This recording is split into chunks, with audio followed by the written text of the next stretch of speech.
예, 감사합니다. 하나님 말씀 보시겠습니다. 요한복음 6장 1절로 15절입니다. 반제시켜도 합니다. 그 후에 예수께서 디베라의 갈릴리 바다 건너편으로 가시매 큰 무리가 따르니 이는 병자들에게 행하시는 표적을 보았음이로라. 예수께서 산에 오르사 제자들과 함께 거기 앉으시니 마침 유대인의 명절인 유월절이 가까운지라.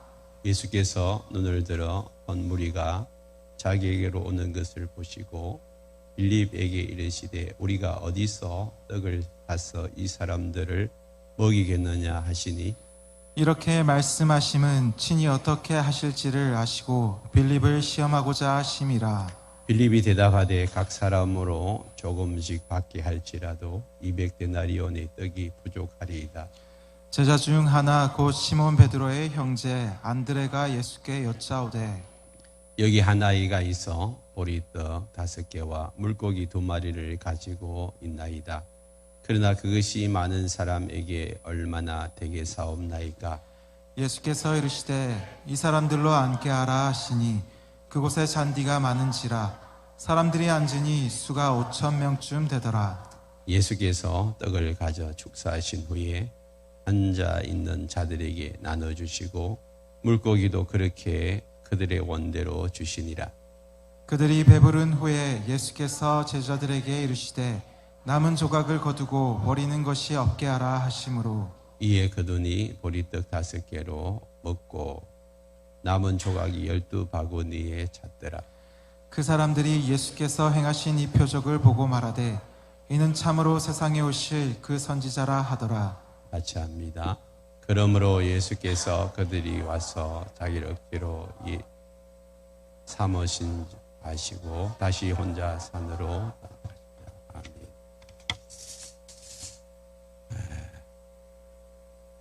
오늘은 추수감사주일입니다. 한 해 동안 하나님 베푸신 은혜에 감사하며 하나님 앞에 예배하는 주일입니다. 오늘도 어김없이 우리 한번 외쳐볼까요? 같이 큰 소리로 외칩니다.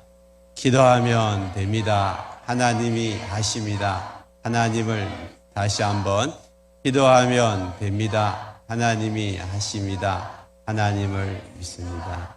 할렐루야. 네, 기도하면 됩니다. 하나님이 하십니다. 우리는 하나님을 믿습니다. 그 하나님이 지난 한 해 동안 우리를 이끌어 오셨고 우리와 함께 하셨고 앞으로도 우리를 인도하실 것입니다. 그 하나님을 신뢰한다면 우리의 마음속에 있는 염려, 걱정, 근심, 두려움은 깨끗이 사라질 줄 믿습니다. 우리는 오늘 추수감사주일 하나님이 우리에게 베풀어 주신 은혜를 먼저 감사해야 합니다. 많은 사람들이 하나님이 우리에게 많은 은혜를 베풀어 주셨음에도 불구하고 나에게 무슨 은혜를 주셨냐고 다시 반문하시는 분들이 계세요. 그런데 여러분들이 다니엘 기도회를 보셨더라면 이렇게 오른손을 못 쓰는 그런 분이 나오셔가지고 매일마다 하나님께 기도한다고 그러죠. 하나님, 제가 이 오른손으로 밥을 먹게 해주세요. 다리를 잘 못 쓰시는데 제가 마음껏 걸어다니면서 운동하게 해주세요. 그게 그의 기도 제목이라는 거예요. 여러분들은 어떠세요? 지금 이렇게 오른손으로 밥을 먹는다. 그게 당연한 것처럼 보이죠? 당연한 게 아니에요. 내가 마음껏 이렇게 걸어 다니는 것이 당연한 것으로 생각하죠? 지금도 걷지 못하시는 분들이 참 많아요. 걷고 싶지만. 우리가 일상을 살아가면서 하나하나 조그마한 일 그 하나까지로도 하나님의 도우심이 아니면 그 일들이 일어나지 않는다는 사실을 안다면 우리는 하나님 앞에 감사하지 않을 수가 없어요. 성경에서는 범사에 감사하라. 그렇게 이야기했어요. 한번 따라합니다. 범사에 감사하라. 범사에 감사하라. 이 범사라는 말은 모든 일이라는 한자어예요. 모든 일에 감사하라 그랬어요. 모든 일에. 도대체 어떻게 모든 일에 감사할 수 있어요?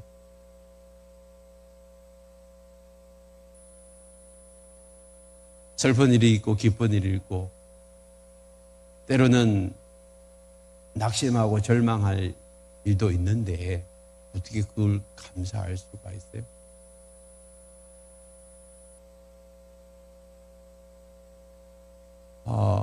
성경에서 그렇게 하라고 하시는 것은 할 수 있기 때문에 하라고 하시지, 할 수 없는데도 불구하고 하라고 절대 하지 않습니다. 그래서 오늘 이 본문을 말씀을 우리가 들으면서 나도 할 수 있겠다. 나도 범사에 감사할 수 있겠다. 라는 그런 생각을 할 수 있다면 오늘 여러분 설교를 잘 들으신 거예요. 우리는 지금 하나님 베풀어 주신 은혜에 감사해야 하고 또 앞으로 하나님이 나에게 베풀어 주신 은혜에 미리 감사해야 되고 지금 현재 베풀어 주고 계신 그 일에 대해서도 감사해야 돼요. 우리 그리스도인들은 뭐 때문에 감사할 뿐만 아니라 그럼에도 불구하고 감사하셔야 돼요.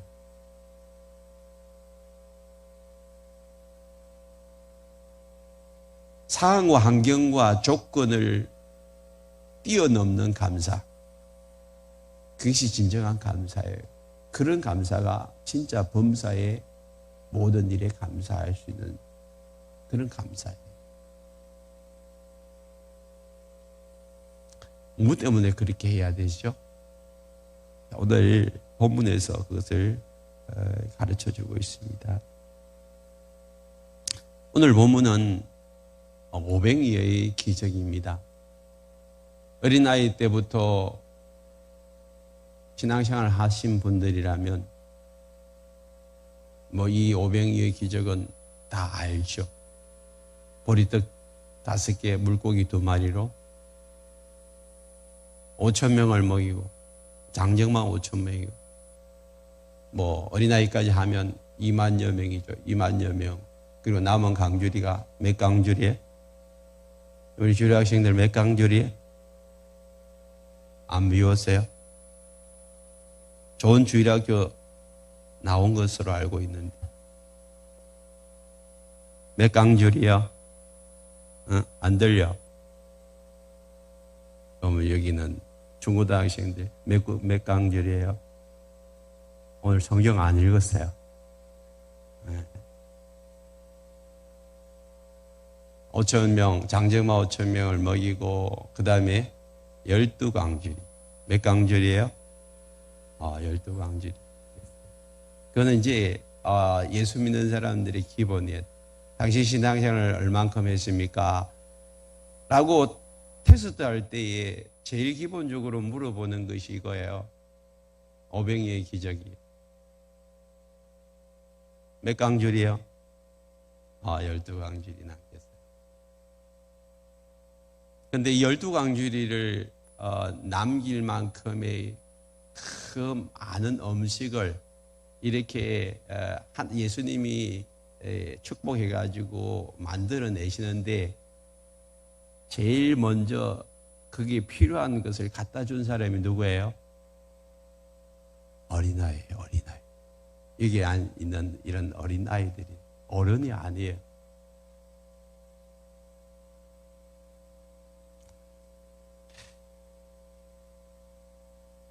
어린아이가 예수님이 지금 먹을 것을 찾고 있다라는 그 이야기를 듣고 난 다음에 저 도시락이 있어요.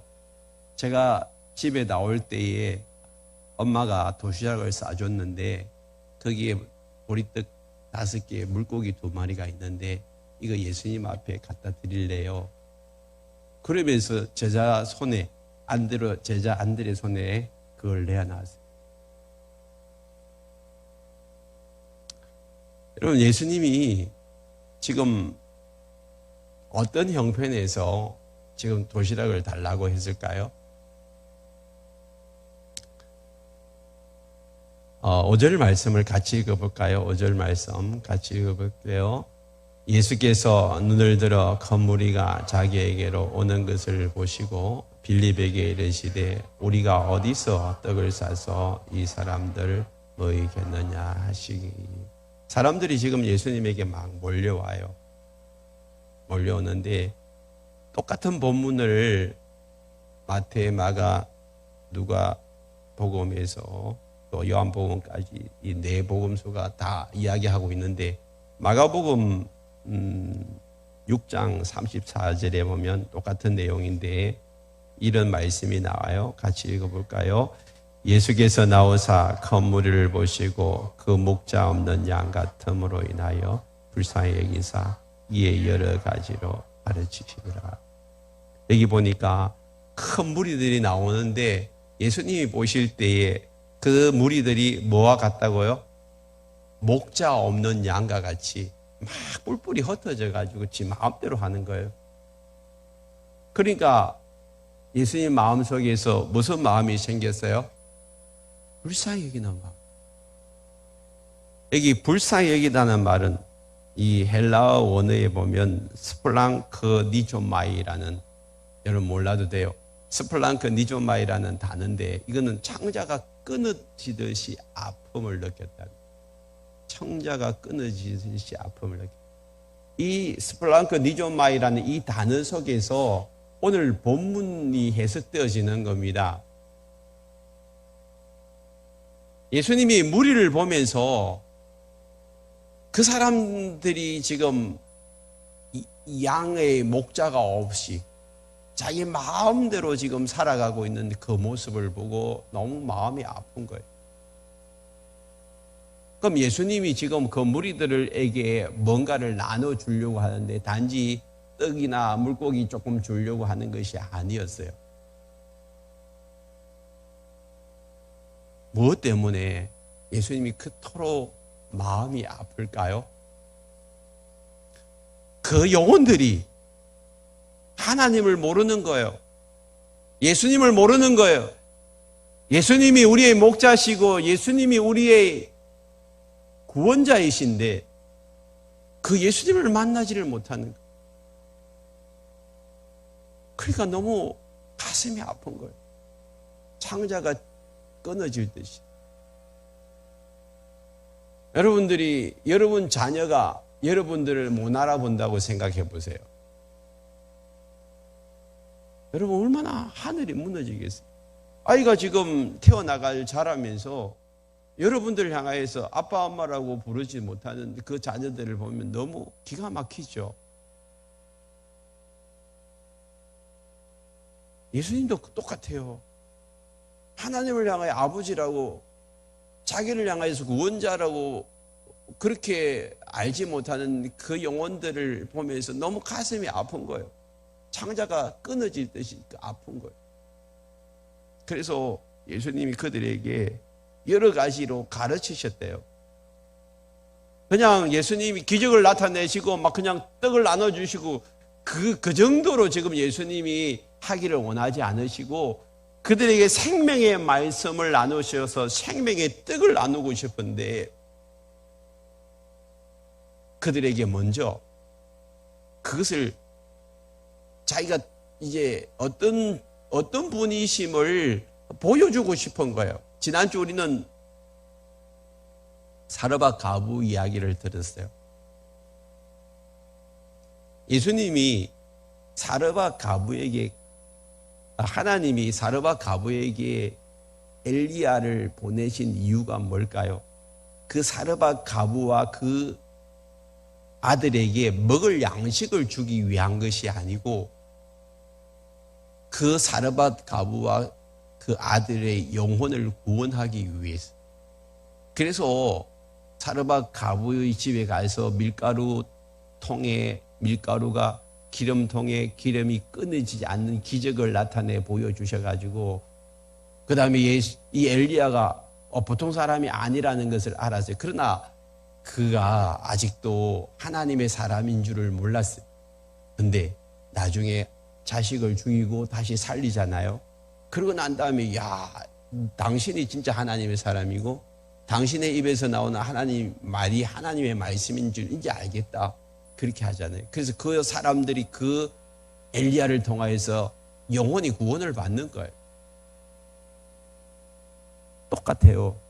오늘 이 오병이어의 기적을 통하여서 예수님이 지금 뭘 하기를 원하냐 하면 거기에 있는 사람들에게 예수님이 어떤 분임을 나타내 보여주시고 예수님을 통하여서 그들의 영혼이 구원받기를 원하는 것, 그것이 오병이어의 기적의 가장 궁극적인 목적이에요. 그냥 예수님이 떡이나 나눠주고 고기나 그냥 생선이나 나눠주는 그런 분으로 예수님이 오신 것이 아니었어요. 오병이어의 기적을 이렇게 일으키고 난 다음에 사람들이 야, 굉장하다. 저 사람만 우리가 붙들고 있으면 한평생 먹을 양식이 없겠, 먹을 양식 걱정이 없겠다라고 생각하니까 그리고 어떻게 해요? 15절 보세요. 그러므로 예수께서 그들이 와서 자기를 억지로 붙들어 임금으로 삼으려는 줄을 아시고 다시 혼자 산으로 떠나가셨어요. 임금으로 삼아가지고 저 사람이 그냥 기적만 나타내면 우리는 먹을 양식 다 이제는 걱정 안 해도 된다. 그런 생각으로 예수님을 임금 삼으려 하는 예수님이 그냥 도망가다시피 다 피해버렸어요. 자, 여기서 우리는 중요한 것을 발견합니다. 예수님은 우리의 필요를 채우시고 먹을 양식을 공급하시는 분이시지만 그것만을 위해서 오시는 것이 아니에요. 많은 사람들이 종교를 찾는 이유가 뭐예요? 자기의 필요를 체험받기 위해서. 그래서 이 땅 가운데서 먹을 양식과 나의 필요를 채우기 위해서 종교 생활을 하는 사람들이 있어요. 근데 그것이 안 채워지면 그냥 떠나버리는 그런 사람들이 많습니다.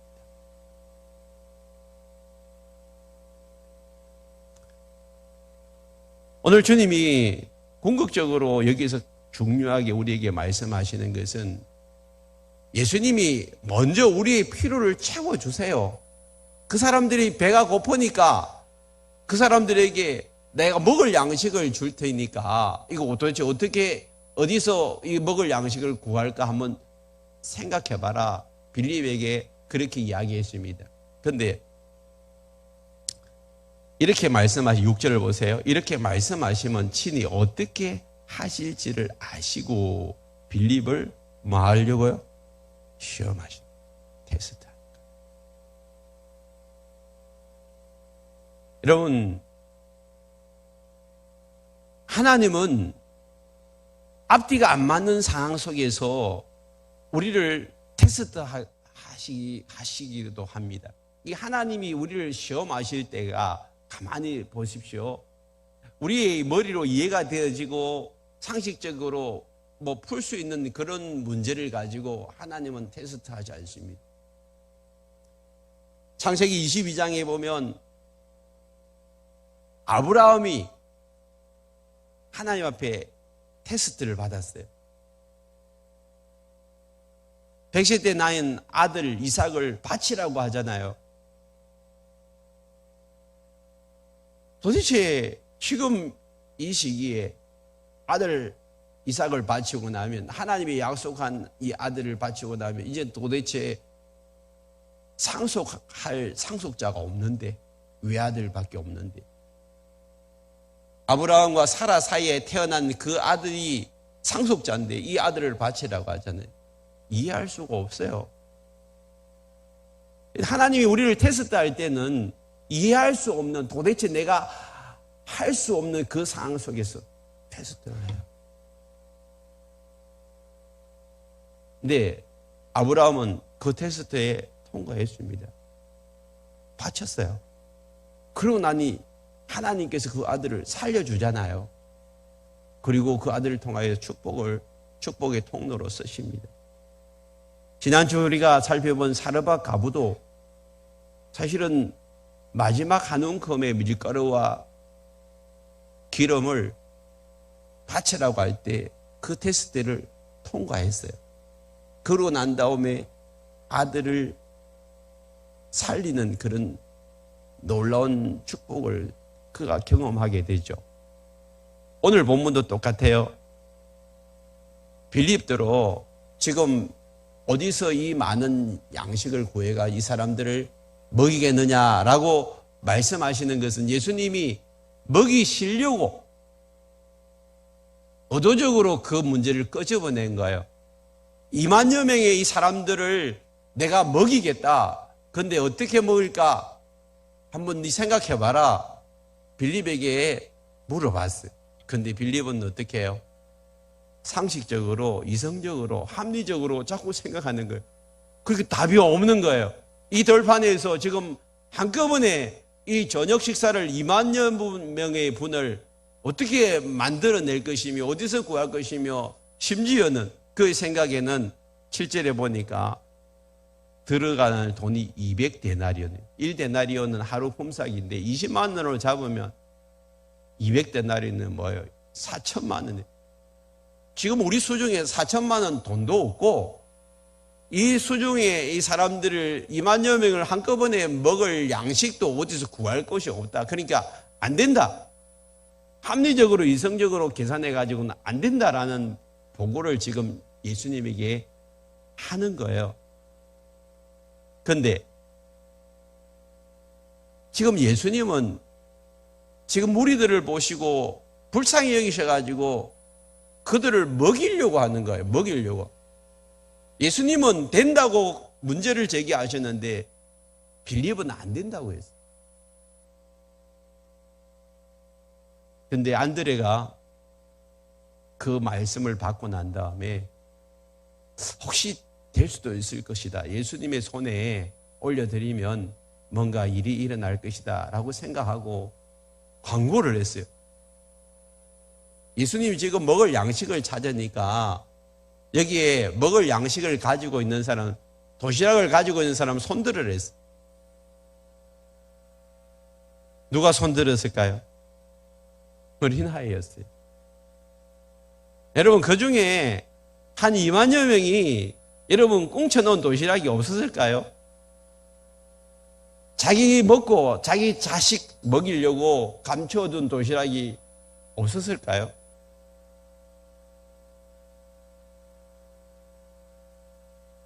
멋모르고 따라 나선 이 어린아이, 예수님의 말씀과 기적의 현장을 보고 난 다음에 그 어린아이가 예수님이 찾으시니까 내가 내어놓겠습니다. 이거는 앞뒤 계산하는 거 아니에요. 순수하는 게 순수한 게. 저요, 제가 가지고 있어요. 제 도시락 예수님께 드릴게요. 그러면서 예수님에게 내어놨다니까. 그러니까 하나님은, 우리 예수님은 오늘 우리에게 이 어린아이 같은 순수한 믿음을 요구하고 계세요. 이 어린아이와 같지 않으면 천국에 못 들어간다고도 이야기했어요. 여러분, 우리는 너무 하나님을 섬기면서 머리로 계산하고 너무 재고 따지고 이해하려고 하는데, 여러분, 신앙생활은 이해되어져서 믿는 게 아니에요. 믿고 나서 이해가 되는 거예요. 믿음 생활이라는 것은요, 내 머리로 상식적으로 여러분 계산해서 되는 게 아니에요.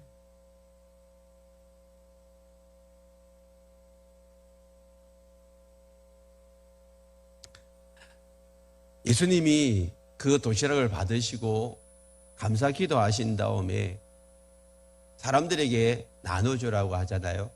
그때 예수님의 손에서 그 기적이 계속해서 일어나는 걸 보고 제일 기뻐한 사람은 누구일까요?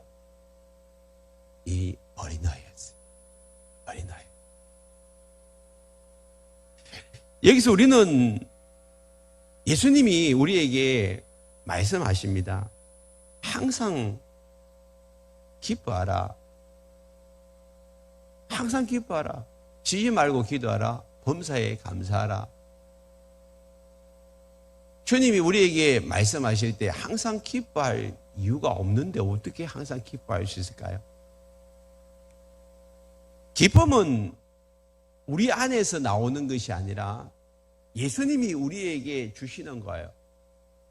우리는 어떤 조건적인 반사로 가지고 기뻐할 수밖에 없는데, 여기서 항상 기뻐하는 것은 우리 안에 없어요. 여러분들이 항상 기뻐할 수 있나요?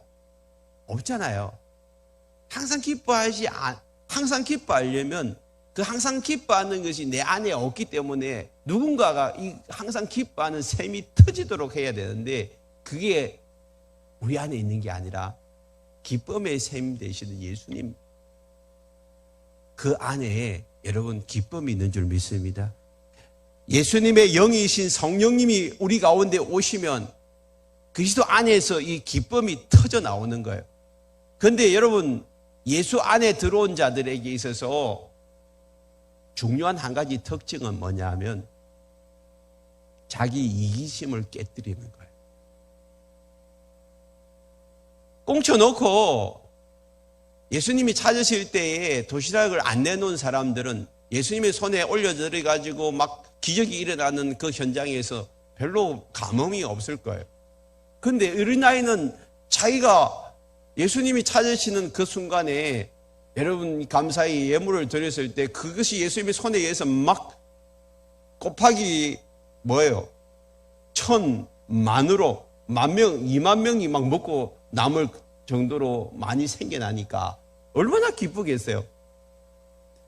여러분, 항상 기뻐하는 자들의 특징은 뭐냐면 이타적인 사람이에요. 이기적인 사람은 절대 항상 기뻐할 수가 없어요. 자기를 꿍쳐쥐고 있는데 자기만 생각하고 자기 가족만 생각하고 다른 사람들에 대해서는 별로 배려하는 모습이 없는데 어떻게 기쁘겠어요? 근데요, 정말 다른 사람들을 생각하고 다른 사람들을 위하고 다른 사람을 섬기고 내가 조금 못 먹더라도 내가 조금 못 누리더라도 나보다 더 불쌍한 사람, 나보다 더 못한 사람, 그런 사람들을 생각하고 자기 것을 내어놓을 수 있는 그런 사람들의 마음에는 항상 기쁨이 있어요.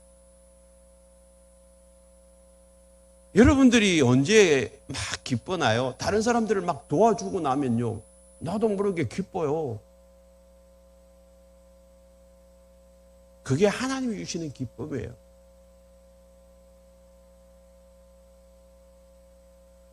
그런 사람들이 정말 매력적인 그리스도인이라고 말할 수 있어요. 이런 사람들을 만날 때에 사람들은 감동을 하게 돼요. 야, 예수 믿는 사람들이 다르네. 예수 믿는 사람들이 다르네. 이것이 어린아이든지 어른이든지 간에 상관없어요. 자기만을 위한 그런 삶을 살도록 여러분, 이제는 더 이상 여러분들이 자녀들에게 그렇게 가르치지 마시고 여러분들도 그렇게 살지 말라는 거예요. 아이들에게 다른 사람들을 위해서 내가 뭘 섬기고 나누어주는 것을 자꾸 보여줘야 돼요. 그 의도적으로 여러분 아이들 앞에서 그린들을 만나면 지갑을 꺼내가지고 지폐를 하나 주는 그런 연습도 하셔야 돼요. 그리고 그 아이에게도 지폐로 돈을 주도록 만들어요. 거린이 지나가는데도 눈 감아버리고 모른 채 하고, 그럼 아이들도 똑같이 모른 채 하고 눈 감아버리잖아요.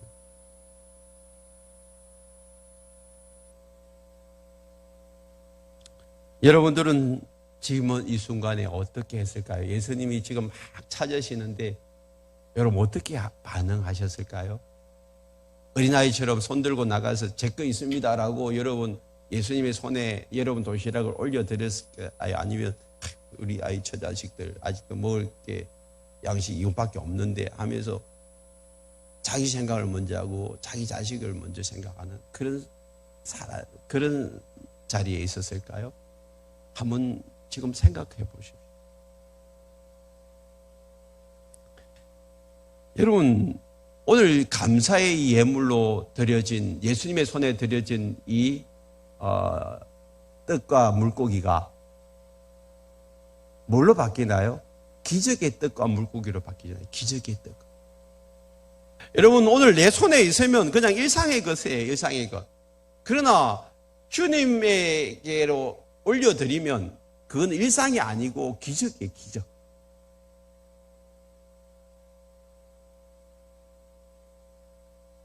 그래서 수많은 사람들의 피로를 채우고도 그 영혼을 살리는 그런 축복의 도구가 되어진 것입니다. 그렇다면 오늘 예수님께서 이 어린아이의 손에 있는 것을 축복하셔가지고 수많은 2만여 명의 사람들을 먹이는 이 장면을 그게 있는 무리들에게 보여주시고 난 다음에 그것이 목적이 아니에요. 그걸 왜 보여주셨냔 말이에요. 왜 보여주셨어요? 그 보여주신 내용을 이제 설명을 하기 위해서 뒤에 이제 사람들이 그 이튿날 예수님을 찾아왔어요. 그런데 22절부터 쭉 설명이 되어 있어요. 그 설명의 가장 키포인트가 35절입니다. 같이 읽어볼까요? 시작. 예수께서 이르시되 나는 생명의 떡이니 내게 오는 자는 결코 줄이지 아니할 터요 나를 믿는 자는 영원히 목마르지 아니하리라. 나는 뭐라고요? 생명의 떡이란 말이에요. 예수님이 지금 어린아이 손에 있는 것을 받아가지고 기도해가지고 사람들에게 막 나눠줬어요. 그 배고픈 사람들 먹여 살렸으니까 이 떡을 보면서 예수님이 바로 내가 뭐라고요? 생명의 떡이다. 내가 생명의 떡이기 때문에 내게 오는 자는 결코 줄이지 않을 것이고 나를 믿는 자는 영원히 목마르지 않을 것이다. 이게 영혼의 줄임과 영혼의 목마름이라는 거예요. 그래서 육적인 것을 보여주시고 난 다음에 진짜 예수님은 영적인 이 양식을 채워주기 위해서 오신 분이다. 그것을 지금 예수님이 말씀하시고 있는 거예요. 그리고 난 다음에 요한복음 6장 35절을 보세요. 6장 35절 같이 읽읍시다. 나는 하늘에서 내려온 살아있는 떡이니 사람이 이 떡을 먹으면 6장 51절 죄송합니다. 6장 51절 시작.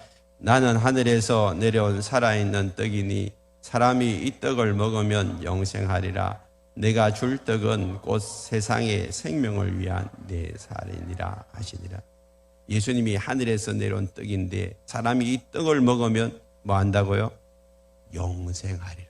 그럼 예수님이 지금 그들에게 이야기하는 것은 내가 생명의 떡이고 나를 먹으면 뭐 한다고요?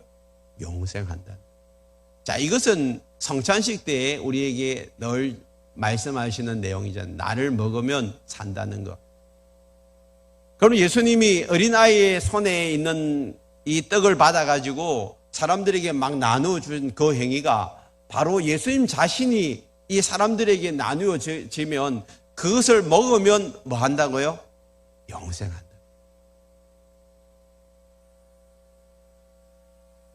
지금 우리는 코로나로 인해 가지고 성찬식을 잘 못하고 있는데 여러분 성찬식이 똑같은 거예요. 예수님이 이 떡은 내 살이라고 이야기하고 그 살을 먹으면 너희들이 산다고 이야기하잖아요. 그래서 예수님이 지금 어린아이의 손에 있는 그 떡을 바로 예수님 자신이라고 말씀하시고 그 예수님 자신이 사람들에게 떡이 돼가지고 나누어주고 이 떡을 먹는 사람들은 뭐 한다고요? 영생한다. 그것을 지금 예수님이 가르쳐 주기 위함인 것입니다. 그런데 이 떡은 이제 영생하리니 이 떡을 먹는 자는 영생한다고 했는데 이 떡을 어떻게 먹을 수 있나요? 자, 26절로 27절을 같이 읽어볼까요? 26절, 27절. 같이 읽겠습니다. 예수께서 대답하여 이르시되 내가 진실로 진실로 너희에게 이르노니 너희가 나를 찾는 것은 표적을 본 까닭이 아니요 떡을 먹고 배부른 까닭이로다. 썩을 양식을 위하여 일하지 말고 영생하도록 있는 양식을 위하여 하라. 이 양식은 인자가 너희에게 주리니 인자는 아버지 하나님에게 인치신 자니라. 사람들이 지금 떡을 더 얻으려고 왔는데 너희들은 뭐 하지 말라고? 이 썩을 양식, 육신의 양식을 위해서 일하지 말고 영생하도록 있는 양식을 위해서 하라. 그러고 난 다음에 사람들이 그러면 영생하도록 위해서 먹는 양식이 도대체 뭡니까? 라고 예수님에게 제가 물어봅니다. 물어볼 때 어떻게 해야 됩니까? 그럴 때 29절 같이 읽어봅시다. 예수께서 대답하여 이르시되 하나님께서 보내신 이를 믿는 것이 하나님의 일이니라 하시니라. 어떻게 해야 됩니까? 썩을 양식을 구하지 않고 영원하도록 양식을 얻으려면 어떻게 해야 됩니까? 라고 이야기할 때 예수님이 뭐라고요? 하나님께서 보내신 이 누구예요? 누구예요? 예수님. 예수님을 믿는 것이 하나님의 일이다. 그래서 너희들이 썩을 양식을 구하지 않고 영생하도록 얻는 양식을 얻으려면 누구를 믿어야 된다? 예수님 믿어야 된다고. 예수님. 떡을 나누어 주시는데 이게 나다. 생명의 떡이다. 생명의 떡이다. 그리고 이를 나를 믿으면 너희들이 이걸 먹는 것이고 나를 믿는 것이 믿으면 영생한다. 그 이야기를 지금 하고 있는 것입니다. 그리고 난 다음에 지금 32절로 33절을 같이 읽읍시다. 시작. 예수께서 이르시되 내가 진실로 진실로 너희에게 이르노니 모세가 너희에게 하늘로부터 떡을 준 것이 아니라 내 아버지께서 너희에게 하늘로부터 참떡을 주시나니 하나님의 떡은 하늘에서 내려 세상에 생명을 주는 것이다. 하나님의 떡이 누구라고요? 예수님이에요. 예수님이 이 땅에 오신 것은 세상에 뭐 하기 위해서? 뭐 하기 위해서? 생명을 주기 위해서. 그래서 우리는 육신의 이 양식, 이 밥을 먹듯이 예수님을 먹으면 나에게 영생이 주어진다. 이 생명의 양식이 주어진다. 그걸 이야기하고 있고, 그 다음에 39절로 40절 보세요. 39절로 40절 같이 읽겠습니다.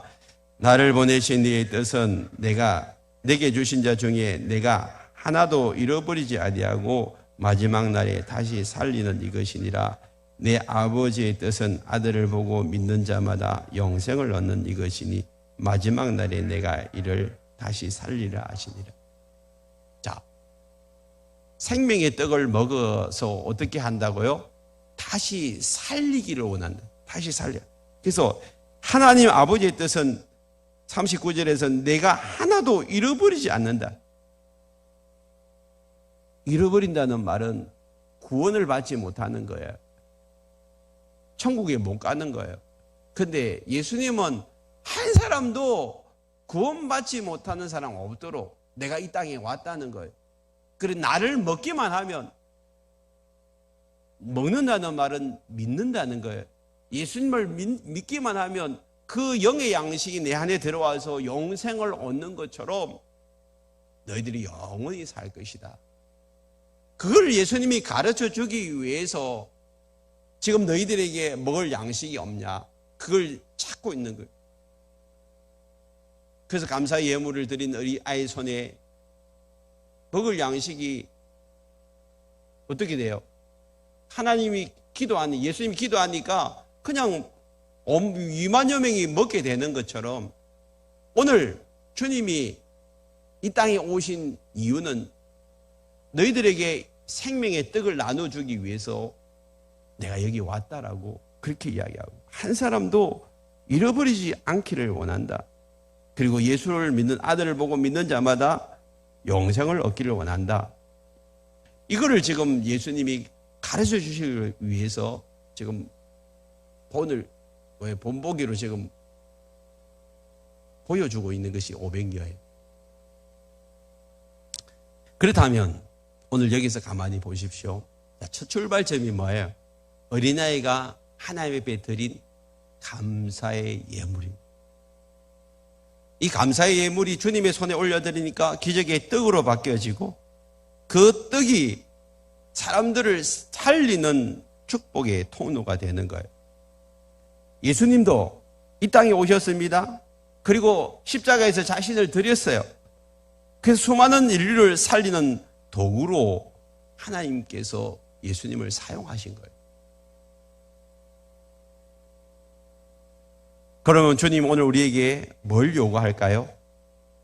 로마서 12장을 보세요. 로마서 12장 1절 2절 같이 읽읍시다.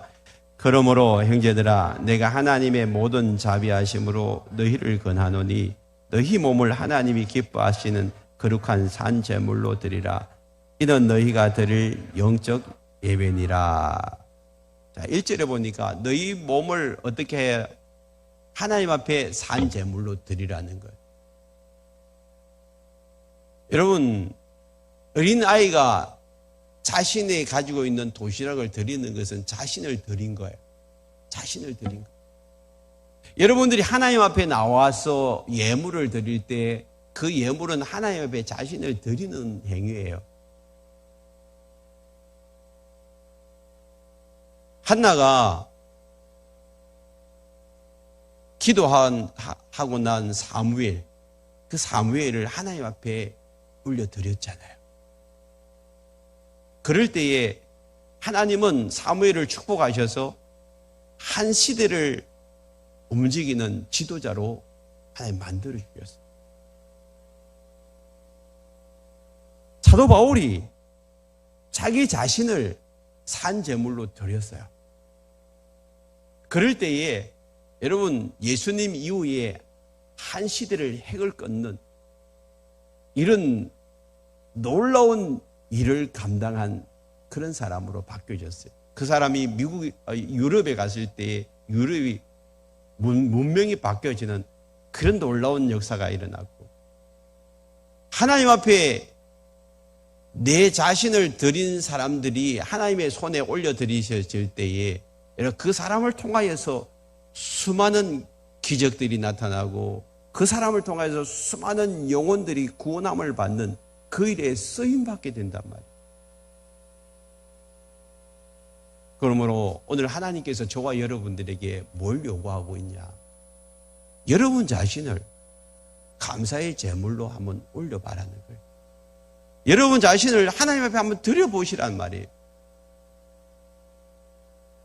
우리는 이 감사주일에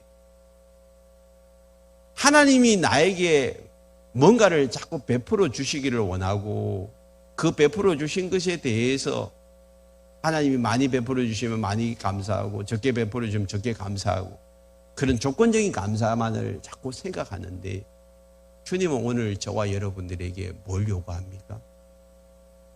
내가 너희를 위해서 내 자신을 준 것처럼 너희들도 나를 위해서 너 자신을 달라고 하는 어린아이가 드린 이 감사 예물은 자기 자신이었습니다. 자기의 전부였습니다. 오늘 하나님 앞에 이 감사의 이 주일에 여러분 자신을 하나님 앞에 한번 올려드려 보십시오. 여러분들이 하나님의 손에 올려드려져서 하나님이 여러분들을 축복 기도할 때에 여러분 얼만큼 놀라운 일들이 일어날지 몰라요. 여러분 자녀들을 한나처럼 하나님의 손에 올려드려 보세요. 내 것이라고 지고 있지 말고 주님이 원하시는 그 일에 하나님 쓰시기를 원합니다.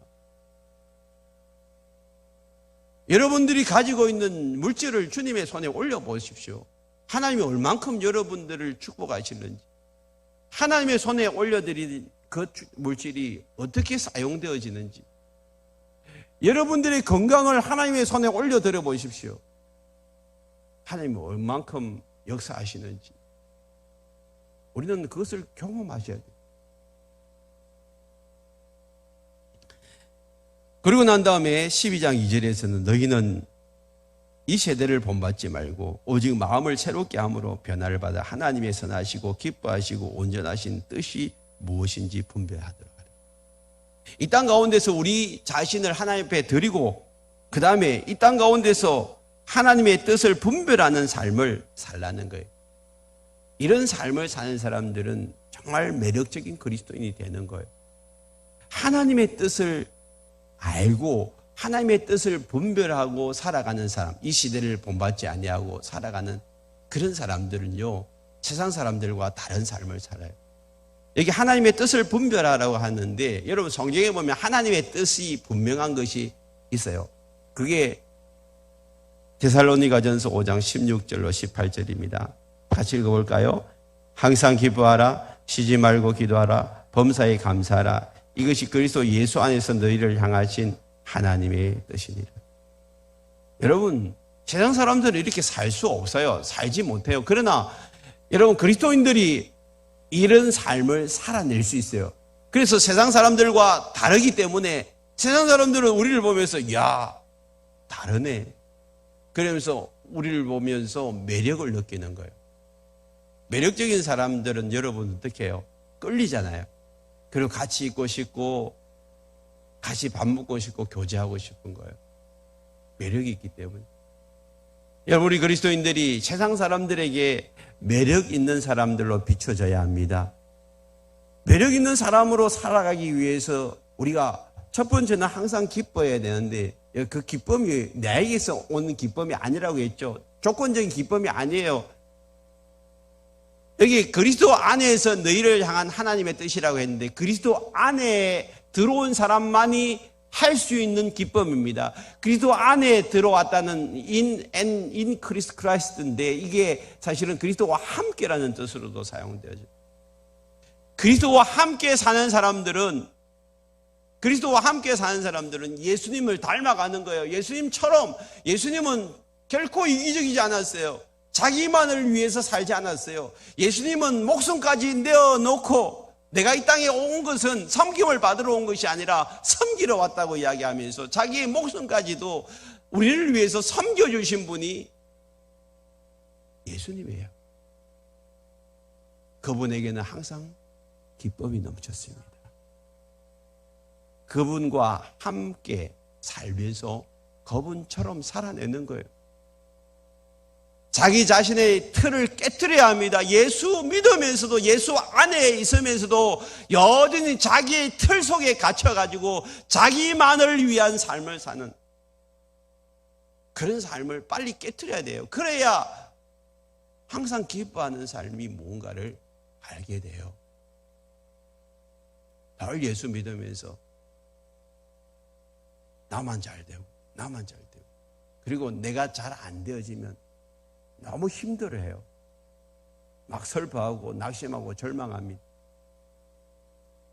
근데 가만히 생각해 보세요. 우리가 살아가는데 때로는 우리가 실패도 찾아오고 불행도 찾아오고 어려움도 찾아오잖아요. 주변 사람들이 사고가 나가지고 여러분 여러 가지 어려움을 당하면 뭐 그럴 수도 있지라고 이야기하면서, 내가 사고가 나가 어려움을 당하면 그럴 수 없다고, 하나님 살아계시냐고 막 따지고 그래요.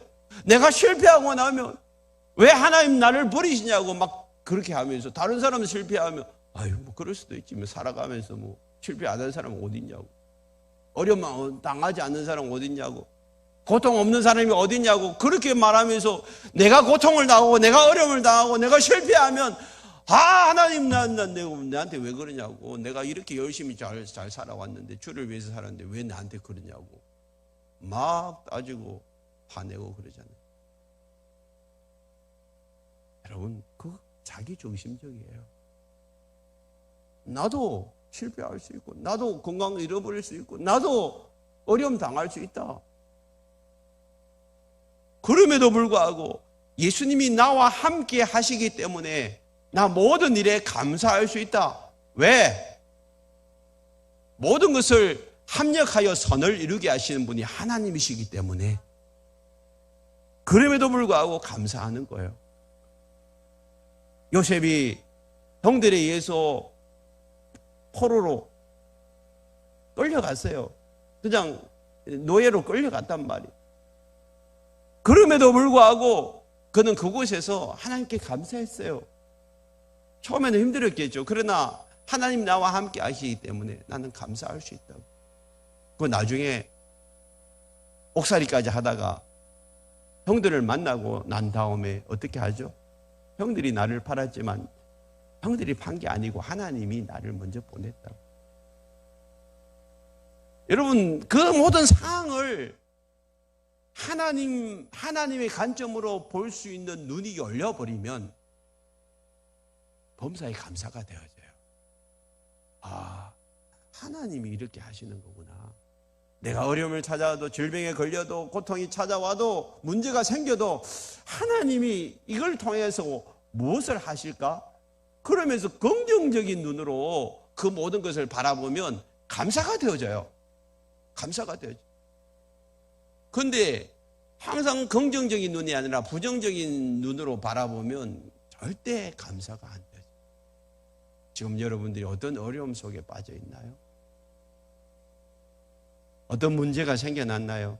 그것 때문에 어떻게 고민하고 힘들어하고 있습니까? 여러분, 그럼에도 불구하고 오늘 이 추수감사절에 감사할 수 있기를 바랍니다. 왜냐하면 하나님이 나와 함께 하시기 때문에 결국에는 하나님의 역전의 은혜를 주실 것이고, 이미 나는 하나님으로부터 영혼 구원이라는 축복을 받았기 때문에 이제는 더 이상 나에게 덤으로 주셔도 좋고 안 주셔도 그만이에요. 왜? 우리는 죽은 천국 가는 거지요. 이 세상보다 더 좋은 천국, 이 세상의 가장 좋은 날들을 다 합쳐도요 천국의 하루보다 못한 그런 삶을 우리가 지금 살고 있는데, 우리가 가서 천국에서 하루만 살아보세요. 이 땅의 모든 것 다 보상받고도 남습니다. 그러므로 오늘 주님 앞에 이 어린아이가 자기 자신을 감사의 예물로 드리듯이 우리 자신을 주님 앞에 감사의 예물로 드려보세요. 주님의 손에 올려드리면 주님의 손은 기적의 손이 될 것입니다. 수많은 사람들을 살리는 일에 우리 자신과 우리의 모든 것이 쓰임받게 될 줄 믿습니다. 주님이 우리를 그렇게 하시고자 불러주셨습니다. 오늘 우리 모두가 하나님을 기쁘시게 하는 축복의 통로가 되기를 축복합니다. 찬송하십시다. 주님의 손에 올려드립니다.